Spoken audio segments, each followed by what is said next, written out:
Tangan kami saling menggenggam, peluk menetes menjadi harapan. Tahapan demi tahapan kami usahakan, sebuah kehidupan menjadi tujuan. Uang mungkin bukan bagian utamanya, pelayanan terbaik motivasinya. Peluh lelah saat bekerja turut mewarnai asa. Namun satu yang tertanam di jiwa, kata maaf sebagai pengampun dosa. Kerja keras dengan ikhlas, hanya mengharap ridho yang di atas.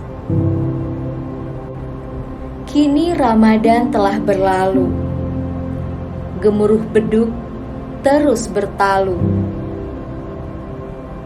Saat takbir mulai menggema, tiada yang lebih bermakna selain pintu maaf antar sesama. Assalamualaikum warahmatullahi wabarakatuh. Kami dari tim Humas dan Windu TV BPBAP Ujung Bate mengucapkan Selamat Hari Raya Idul Fitri 1444 Hijriah. Minal aidin wal faizin, mohon maaf lahir dan batin.